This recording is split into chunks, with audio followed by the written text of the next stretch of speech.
Nat, what's happening? How are you? Hello.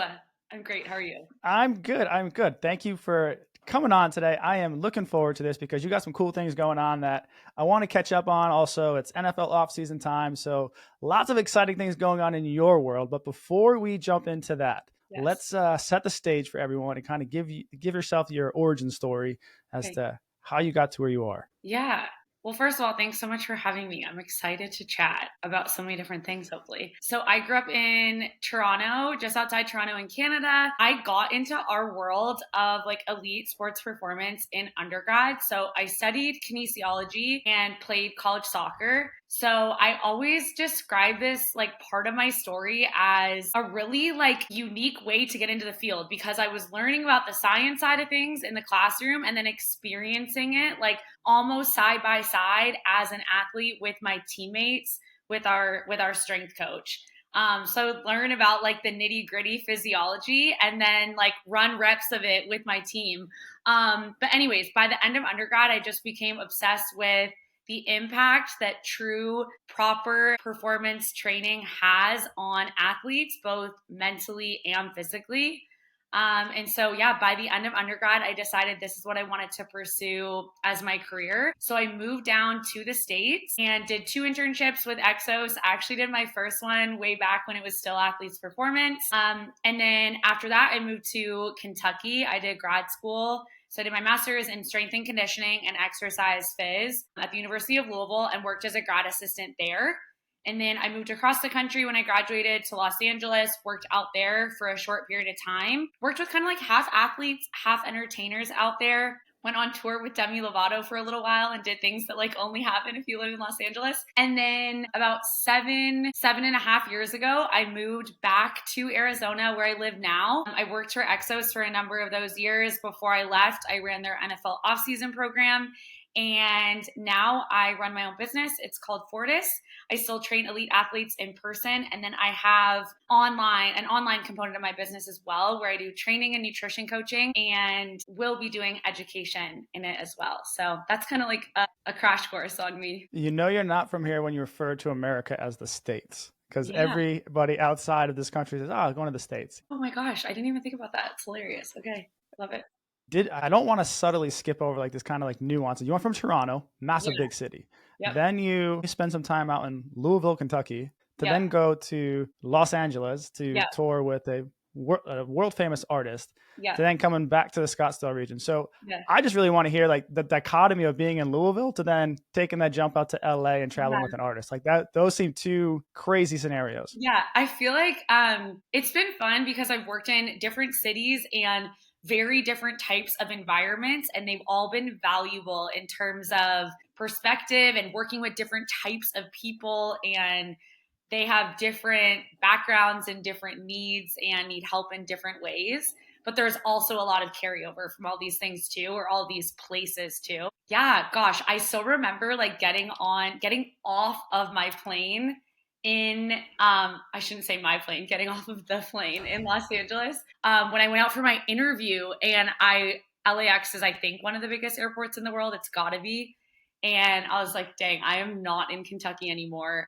Yeah, it was definitely a big shift, and it was so fun though. It was like my early 20s and a perfect time to live in a city like that. Fantastic time to live in a big city like that. Yeah, it was great. From your time Exos, let's back it up here. For those that aren't familiar with Exos, let's give them 60 seconds to explain who they are and what they currently do. Yeah. So Exos is a one-stop shop. Well, they do a lot of things, but one of the things that I always mention is they're a one-stop shop for elite athletes in their off season to get everything that they need under one roof. So they have physical therapy, performance training, they have in-house dietitians, an in-house chef. And so rather than having to go to a bunch of different places to get what they need, they can get everything under one roof. So And formerly they were known as athletes performance.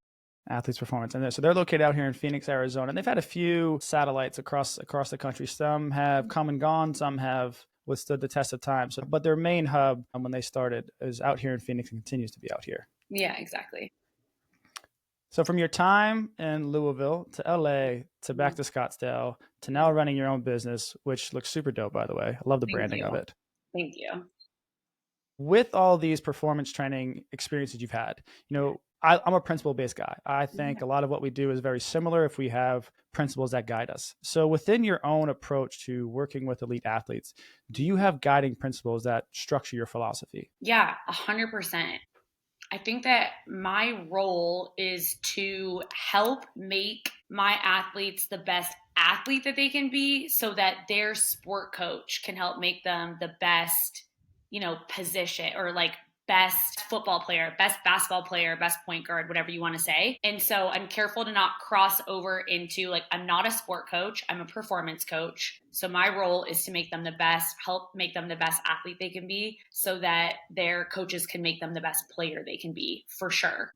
I think that I keep top of mind of what is the adaptation that I'm trying to create, and then pick the stimulus for it. I think people can get so caught up in exercise selection and exercise variation, and of course that's important too in a way. But keeping top of mind, whether it's over an off season, whether it's in a phase, whether it's in a week, what is the adaptation that I'm trying to create? And then which stimulus should I pick to create that adaptation? So that's something that is like something that's very important to me when I think about my principles of training. I want to ensure that I have a really deep understanding of the athlete and the sport that they play and the demand. What do they actually need to be able to do in their sport, and then work backwards from there. And then always having a strong, and these all fit together, but always having a strong why behind everything that I'm doing so that one, I can check myself, but two, I can, concisely and confidently explain it to the athlete to increase buy-in and, so that they understand why they're doing things. So I'd say that those are, some overriding principles. There's so many little notes that I was like putting pins in. Okay, I want to double click here. I want to double click there. So I want to go back to early part of what you just said, which is brilliant, by the way. And I love everything you just said, but I want to pull back the layers on a few of those. Yeah. And the first one you said is, I want to make them a good athlete first. I'm not a sport coach. And the question that comes to mind is, where does quote unquote sport specific training come into play? Or is that a phrase that maybe isn't as prevalent as it once was? Sure. I think it is relevant. I think like many things in our field, people can get carried away with it. And so it's not to say that there's no sport specificity. It's not to say that, like in my NFL group right now, take two of the guys. There's a running back and there's a defensive tackle. So the things that they need to be able to do on the field are different, but there's also a lot of carryover. And so maybe 80% of their training is going to be really similar, and then 20% of it is going to be different. Do I get so sports specific that I'm coaching a nose tackle on how to be a nose tackle? Like, absolutely not. I watch a lot of football and I need to understand the game to a certain level, but I'm definitely not a D-line coach. And so having an understanding, again, that goes back to like understanding the demands of the game and what they need to be able to do, but then looking at it through the lens of what does that look like from an athletic quality standpoint, not a skill on the field, and we're not in football practice, but what athletic qualities can we make an impact on so that it transfers to them being able to do their absolute sport specific. So if this is like actually playing their sport, like we don't need to be doing that. We need to make sure that we're mindful of affecting qualities that have a direct impact. But that's kind of how I see the sport specific thing. What do you think? I agree with you. I started off as a college soccer coach and a youth soccer coach. And then I went back to school to get my PT degree. And so I lived the space of being a skills coach and a sport coach. And then now being on the other side of that, I'm with you in that let's just give them the foundations that they need to be able to do their things on the field. And let's draw the line and say, we don't need to worry about that. Now, I got the other perspective of tactical periodization models that is very prevalent in European soccer and culture. And then they'd probably say, no, it's all together, like skill, physical, emotional, technical, all comes together. So depending where you are in the world and what philosophy you believe in, you could probably argue either way. And I'm always curious to see where folks land on this. And I think it comes back to, if I had to go run a soccer session tomorrow, I'm not going to coach them how to run. I'm going to coach them how to, hey, like we're trying to work on this tactic today. This is what my focus is. And then if I need to put my PT hat back on. Okay, I'm going to go rehab this injury over here. So I think it probably also comes down to like, what is your scope and your role? And I think both in our space right now, we're more in the physical prep side, which then leans itself to everything you just said of what can I do to assure that they're adequately prepared to be able to go do the skill side of things that they're going to do with their sport coach. For sure. And I think it depends on time of year as well, right? Like, of course, in season, they spend so much time playing their sport and prepping for their sport. And so early off season, way less sports specific. Late off season, maybe a little bit more. But yeah, I definitely, like most things in our field, it can be argued both sides. I look at the early offseason, maybe getting ahead of ourselves here because I want to learn a little bit more about this, what you're doing. Yeah. Now, but like working in the NBA, like your offseason was like you were just trying to build this massive base of a pyramid and then stack on top of that. Because eventually, like you play 82 games in 6 months, like you're just chipping away. Like you're constantly pulling resources. So as long as your bucket is as big as it can be, and you're just going to constantly pull from it, and then you get early off season, like, okay, I'm just trying to build this bucket back up again. And then ultimately, like that's kind of the role when you get into the cycle of elite athletes of off season is trying to get those physical qualities, those structural adaptations that are necessary for recovery and performance. And then you kind of let the rest fall into play from there. Right. And it's definitely all these sports have different lengths of off seasons and different structure and requirements from their coaches and their owners. So that definitely plays a role too. All right, let's I want to double click there, but I don't want to get ahead of ourselves. Let's just go right into NFL offseason because that's currently what your headspace is at. You've got great experience, leading that at EXOS. So let's take it high level first and say, like you just talked about, because I think it's important for people to understand the cadence of those windows. So let's take a 12-month calendar. You pick the starting point and bring us full circle 12 months later. Yeah. So if let's start at the beginning of the off season. So that depends, obviously, like any sport, on how long they're in the playoffs for, like when they lose out of it, if they make the playoffs or not. So guys can enter anywhere from close to the beginning of January until the Super Bowl's, beginning of February. And some guys like to take a couple weeks off. Some guys take a little bit longer off, but typically the off season runs from about the middle of January. The first phase of the off season runs from the middle of January until about the middle of April, depending on when they have to report for what's called OTAs. So organized team activities, where they report back to their teams and they're there from about the end of April until the beginning to middle of June. So gone for about 2 months, call it.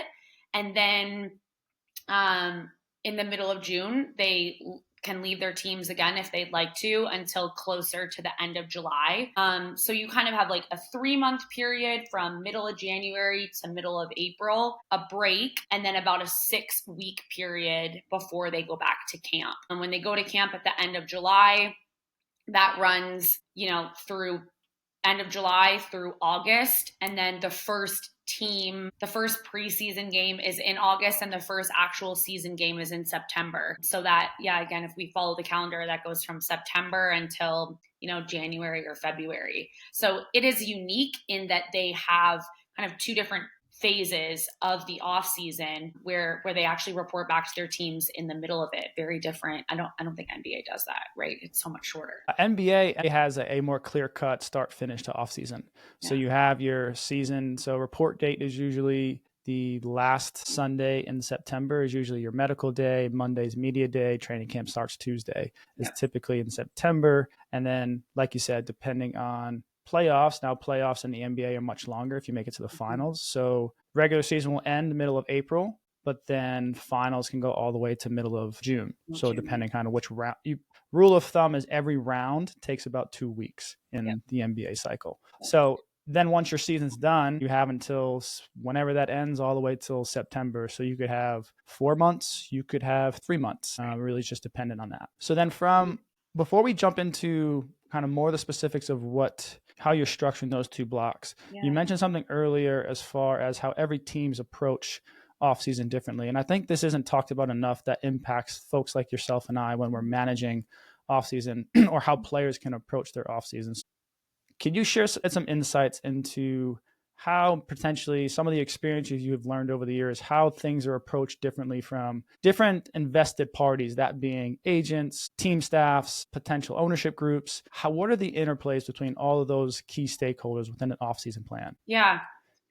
Some athletes decide to stay with their teams year round. They don't leave. Like they stick with the performance staff in the city that they play in. Other guys are on the complete opposite side of that, and they're gone for the entire off season other than the required time for OTAs. And then there's some in the middle. Some of that's athlete driven, some of that's agent driven. The teams can't require them to be there outside of, like the mandatory OTA times and then of course training camp. But I think a lot of things are at play here. I think the relationship between the athlete and their performance staff, the athlete and the coaching staff, where their team is located. Some guys that play in cold weather cities definitely wants to go somewhere, rightfully so, a little bit warmer for their off seasons. Sometimes their agents have relationships with certain facilities or certain, performance coaches, physical therapists that they, are sort of shuttling their athletes in that way. And so, yeah, it's, there's a lot of different moving parts, but ultimately from my experience with most of the guys that I've worked with, it really is up to the individual athlete where they want to go and how they want to spend their time. And so what, just out of curiosity, besides the, Scottsdale's a market, that NFL offseason time, especially this first window, weather's favorable, lots happening out here. Is there other markets across the country that are popular where guys go? Yeah, for sure. California, Southern California, Texas, Florida, South Florida, for sure. Really the kind of warmer weather states and cities for sure are the bigger hubs. And honestly, I'm sure as our industry, I think, continues to grow and the importance of proper off-season training becomes more and more apparent, I'm sure there's even more that really I'm not even aware of yet. Yeah, I'm sure. And I'm sure there's even places in those cities that we're not even familiar with that athletes are going to. And then there's always your one-offs that they got their homie for high school that always just takes care of them too. So exactly. You always have those random cities how are all these guys in this random? Oh, okay, I see. So-and-so. Perfect. So let's zoom in a little bit more on some of the true performance training, like X's and O's. So you have this first block and then you have a second block after OTA.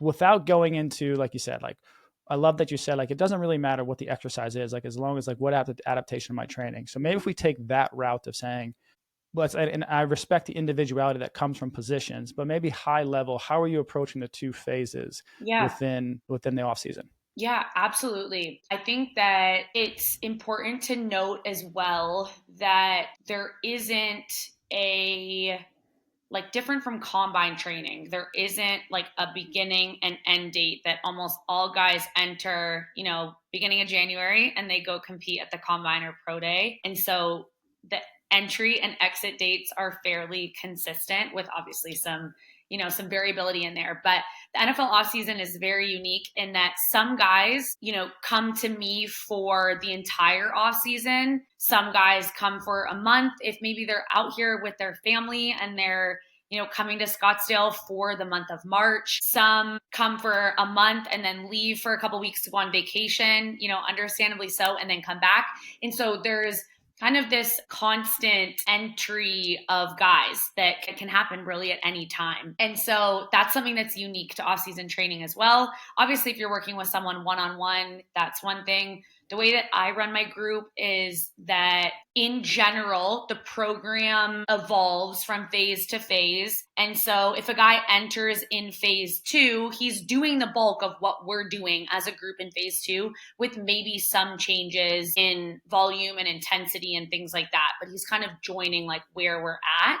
And we'll get to session design, I'm sure, but I do that for a number of reasons and to maximize everyone's experience and knowing realistically that regardless of when he enters, if it's in phase 1, phase 2, phase 3, and so on, he's reporting to OTAs around the same time. So we almost got to get him up to speed, even if he didn't enter in January, if that makes sense. Leading up to OTAs or January to April, early off season, thinking of more durability, taking care of any injuries, that may have happened in season, working closely with physical therapists and other therapists to deal with, any nagging things and just to optimize how the athlete moves and make sure that they're feeling good to train and compete. I don't start out with very much field work early off season and then ramp that up as they get closer to exiting for OTAs. And I run a Monday, Tuesday, Thursday, Friday training layout with a recovery day on Wednesdays. So it's kind of big picture. I know obviously we can get into way more nitty gritty as much as we want, but that's kind of bird's eye view. Let's get into some of the nitty gritty. So you already led us down the path of, hey, this is how I structure my weeks. Yeah. So I would love to just learn a little bit more. I see what you're doing all the time with the guys. By the way, Nat and I work out of the same space, so we get to observe one another and passively just learn a little bit as we're just being in the same space. So I get to see it, but now I get to ask the questions. Okay, I see what you're doing on a Monday through a Friday. Yeah. Walk us through, maybe not down into the weeds, this is why I'm doing this exercise, but more so, hey, here's my focus on these types of days. Yeah, absolutely. So phase 1, more of total body days, lower push, upper pull, heavy emphasis on tempo and, setting a strong foundation, not a lot of field work. That's the only phase that's structured like that. Just kind of getting the body back, getting the athletes moving, and way more focus again on foundational, less on intensity or anything like that. Volumes decently starts moderate, but then creeps up a little bit more, almost work capacity focused. After that, I run kind of a daily undulating conjugate program. So, and this stays consistent through until they leave in April. So Mondays, acceleration on the field. So more focus, 0 to 10, running fast. In the weight room, similar, moving things fast. So lower body power focused. So that's Monday, acceleration, lower body power focused. On Tuesday, on the field, change of direction focused, a lot of competition on that day. And then in the weight room, upper body strength. On Wednesdays, again, recovery day. Today's Wednesday. We played a lot of spike ball today. Every day looks kind of different on Wednesdays. Thursdays, focus on plyometrics and medicine ball, and then lower body strength. And then on Fridays at the field, top end speed and upper body hypertrophy in the weight room. And so, this is the layout of this is something that so before I took over the off-season program at EXOS, I worked under a guy named, do you know John Barlow? Mm-hmm. Yeah. Brilliant guy. One of my biggest mentors, from actually when I was an intern at EXOS, he was my assigned coach back then. He was the intern house dad. There used to be an intern house. Just an awesome guy, super brilliant, great person, great coach. I learned so much from him. So he ran the NFL off-season program before I did, and I actually worked as an assistant under him. And then we co-coached, running different aspects of the program, still under his lead. And then when he left the company, I took over. And this is the layout that he had structured, and I've stuck with it for several reasons. We talked about how guys cycle in at different times. And so it works favorably for guys that, if you show up and you're there for 3 weeks and all we were doing is a strength phase, that's not super beneficial for them. And these guys, relatively speaking, have a high training age, and they don't need an entire phase of just hypertrophy, just strength, just power. They don't benefit, in my opinion, from linear periodization. And so we are able to tackle multiple athletic qualities in every single week and in every single phase. I love that. It's always fascinating to see how and why people structure the way they do. And I think what's underrated about what you just said is the fact that you structured it to accommodate what the needs are for that environment, which to your point, if you were a tunnel vision, okay, no, we're doing a strength block, then we're doing our hypertrophy block, then we're doing our power block.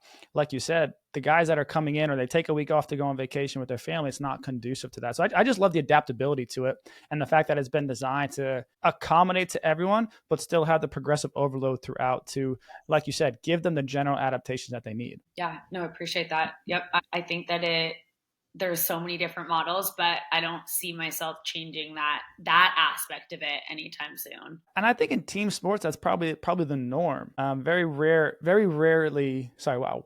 tongue twister there. Rarely do you see true linear block periodization in a team sport athlete because of the competition schedule just continues to get larger and larger. I mean, there, for the context, right? I used to work in NWSL briefly, and they used to have a 6-month season and a 6-month off season. So like the off season was huge for them. This past season, they only really had about 6 weeks. So like just to see the evolution of these leagues, because they're trying to, it all comes down to, right, there's always 3 things at play here. There's the physical stuff that we always get excited about, but there's also the business and there's also the entertainment value. Right. Well, if players want to have higher salaries, you have to play more games to generate more revenue. So in order to do that, you extend these seasons out. And so it all kind of ties together in this elite athlete space. But I love that what you're doing is accommodating to the current environment that it is. Again, I just struggle to see the linear and block models existing in that space. The only time I continue to utilize those models is in long-term rehab, where we've got an ACL case right now. Like we've got 9 months together. We're going to go probably a block periodization model because that's what's beneficial for a case like that. But in your particular case, it doesn't make sense. Yeah. Yeah. And in the ACL case, they, to a large degree, have been completely sidelined because of the injury and the surgery and the, it's almost like hitting a reset button, and you, like you said, you have the time frame for it, and not even just the time frame, but they are going to benefit from that style of programming and periodization. Yeah, for sure. Other 2 components that I know you're doing, and I want to give them shout out and some time to them as well, and that is along the space of the sports science area and then the nutrition side too. Yeah. Like I'm very familiar with Vault's technology. I have a lot of their resources. I know you are too. So really would love to double click into how you're leveraging technology and data to support what you're doing with your athletes. Yeah. Yep. Well, shout out to you for allowing me to use your Vault equipment. I love their stuff. I think that it's simple to use. I think that when it comes to sports science, there's so much, I don't even want to say it's new in our field. It's not really new, but there's an increased maybe hype around it, which is a good thing. I think that it's important or the way that I see things is that I want to assess things that I'm actually going to use. I don't want to just test to test. I think people can get test crazy and want all these data points, and then they end up sitting in a spreadsheet and they're not necessarily doing all that much with them, which isn't beneficial. You're taking away precious training time to, get these numbers, or potentially you are to get these numbers, and then you're not utilizing them. So I'm mindful of what is a quote unquote problem that I have. Does this technology provide the solution? And if yes, and it fits into, what we're doing training wise and is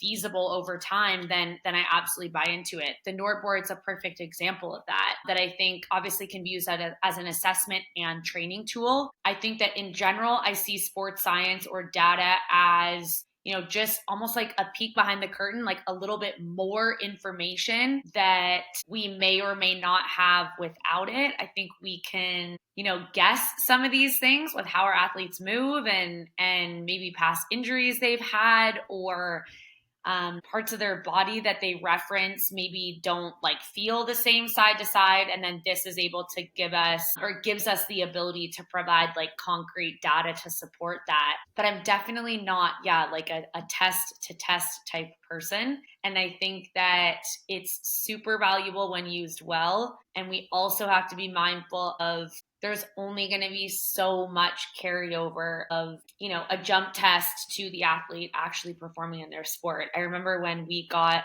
the Vault equipment at EXOS, I was talking to Victor Hall, another one of my mentors and amazing coaches. And I think he had actually asked the question to the group of are we trying to make these guys or girls better jumpers, or are we trying to make them better athletes, right? And those are different things. And so it can paint a picture or part of the picture, give us more puzzle pieces. And then we always got to be mindful of what is the potential carryover to them actually playing their sport. Love it. I love it. There's so many good things you said there. And I wanted to highlight a phrase that came to mind. It's blending the science with the art of it. Yeah, right. Right. And I heard you say how much do we want to test, and is it really going to change what we do? And the perspective that I will share to support that is, early in my career, I did a lot of sports science analytics in soccer.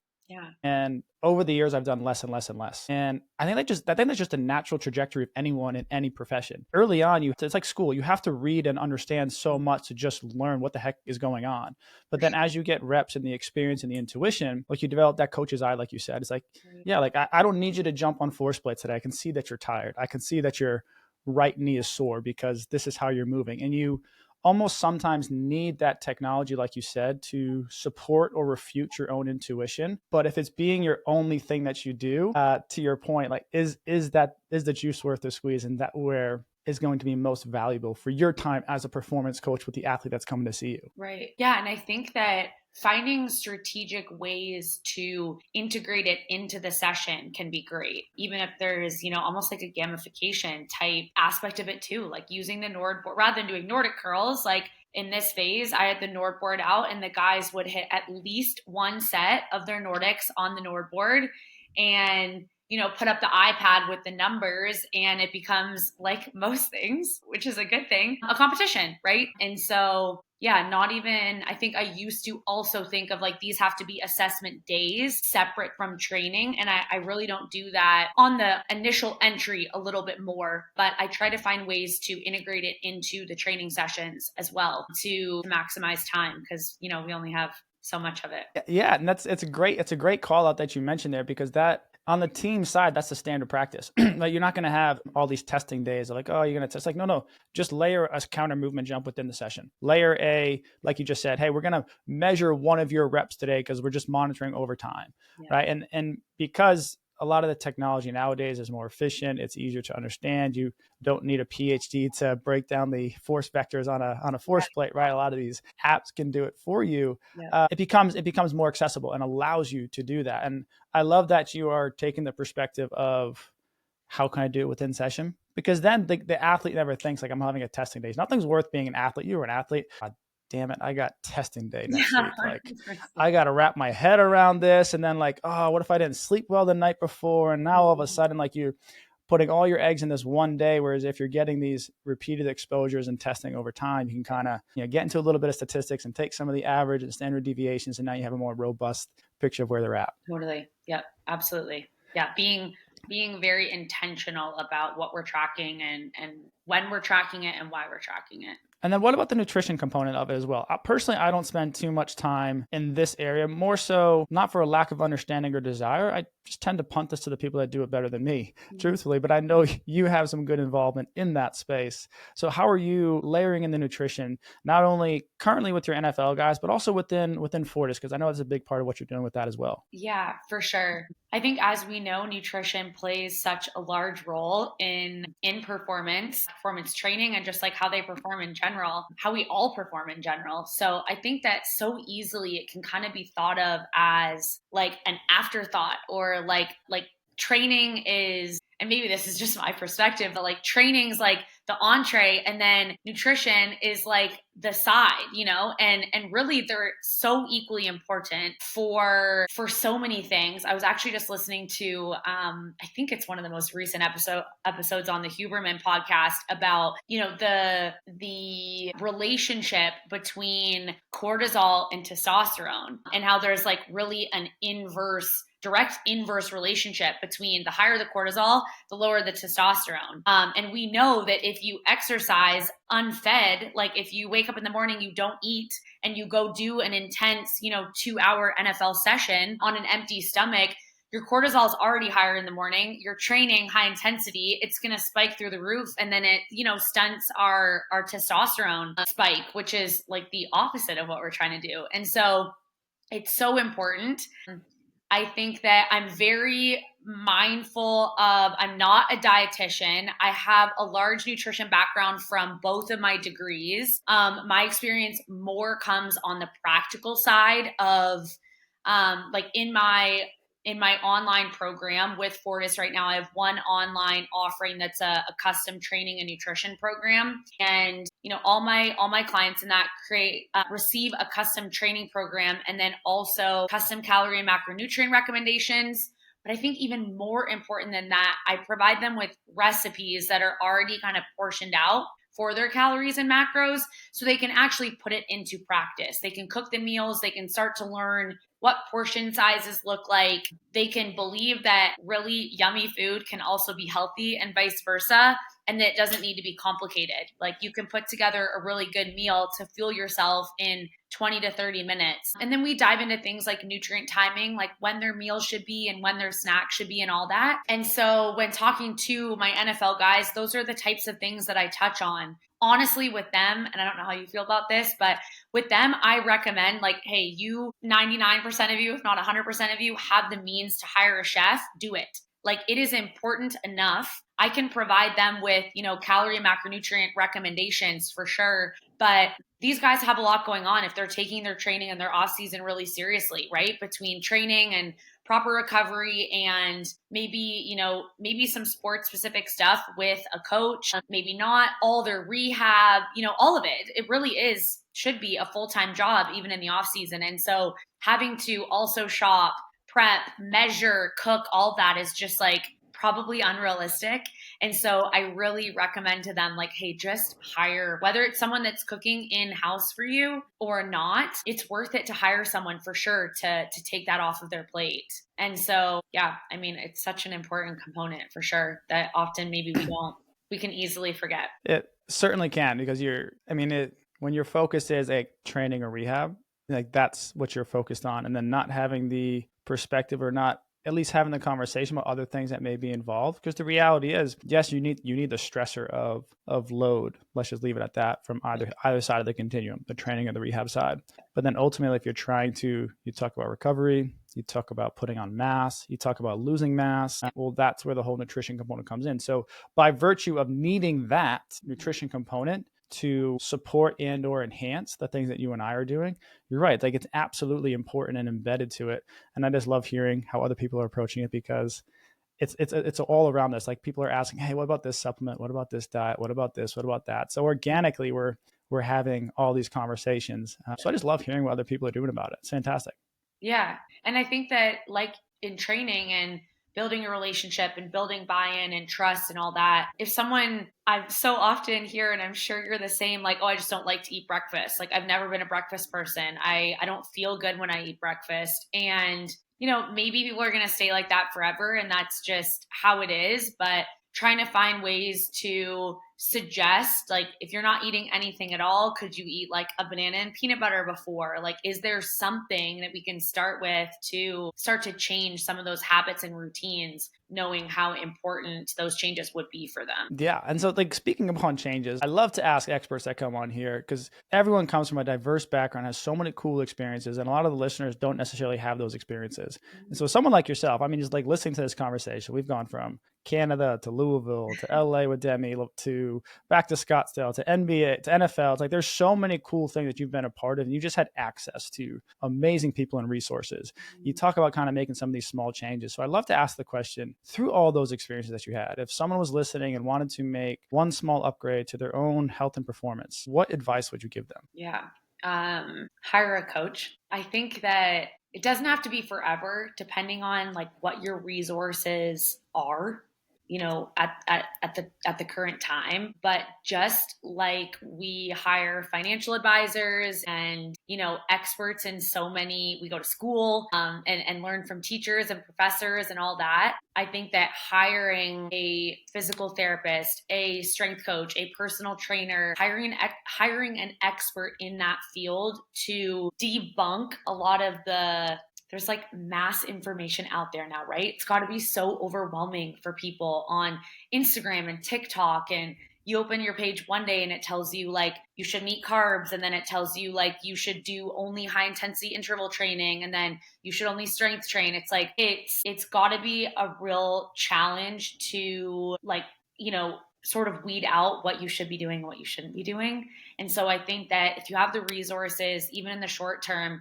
hire a coach to get you off on the right foot, to show you that it's, really simple things done consistently that's going to set you up for success for sure. And that it doesn't have to be complicated. In fact, it really isn't. And so I think that hiring a coach would be my plan A. Plan B is start simple and aim to be consistent. Try not to do anything too drastic. Try not to, I always ask my clients, if they say like, what do you think about this? Should I start doing this? And I ask them back, like, could you do that every day for the rest of your life? And if the answer is no, then probably not. And if the answer is yes, then like, let's explore it, because I think there are people selling like 30-day programs, and you can get fit in 2 weeks, or you can eat keto and you're going to look like this, or whatever it is. The reality is that it's not like that. As we know, it's a journey, it's a lifestyle, it is something that we want to be able to do forever, like eat well, move well, and be healthy. And so creating habits that are sustainable, that you can do for the rest of your life is most important. Yeah, so hire a coach. If you can't hire a coach, simplicity and consistency are going to be most helpful. That's a perfect way to end this conversation. So nothing more to add there. That was brilliant. I'm a huge supporter of, get the help that you need. And again, there's so much information out there. That's why we're here. We're trying to put the right information in the right people's hands. So with that, there's a lot of cool things you're doing with Fortis. So can you give us a little bit more insights as to what you're doing with Fortis? What is it? And then also, how can people get in touch with you? Yeah, absolutely. So there's a couple different components to my business. There's the in-person component where I train elite athletes and some youth athletes and some general population athletes as well. And then the online component of my business right now is one offering. So it's the one that I mentioned earlier. It's an online training and nutrition program. Everything in it is custom. On the training side, on the nutrition side, and then I meet with everyone once a week on Zoom to do a deeper dive into how they're doing, support them, maybe create any changes to their program or modifications if needed. So it's a really high touch point. Everything's really individualized. And it allows me to help people from all over the world. So I have clients like as far as Thailand and Ireland and Amsterdam and things like that. And then obviously a lot in North America as well. And that's just been so fun to work with people from different cultures, people from different backgrounds, and be able to do what we just talked about, like keep it simple for them and implement strategies that they can hopefully, carry on even if they do decide to exit my program. Yeah. And that's been fun. And then I have education courses that will be launching later. I've catered towards personal trainers and then other strength coaches. And then I'll be doing some in-person education events as well. So lots on the go, so much excitement. And yeah, the easiest way I think to get in touch with me is either on like my personal, which is really a business Instagram. So like my Natalie Collars Instagram, my Join Fortis Instagram, or my email, which is natalie@join-fortis.com. I'm checking all of those channels really regularly to connect with as many people as I can. Yeah, and I just like to call out too, like if you're not on Instagram, you're not following Nat, please do, because she puts out a lot of fantastic, just simple exercise tools and tricks and helpful information. So if you're not subscribing, you're not following her, you're missing out. So definitely hit her up on Insta for that. Yeah, Nat, this is fantastic. I just great to catch up and talk more about it rather than just looking over at the other, like, what are they doing over there? Oh, that was really cool. I like that, So that was fantastic. This is awesome. We will put all that insights and info into the show notes for everyone. So thank you for coming on today. Thanks so much. Yeah, thanks, Adam. Talk to you soon.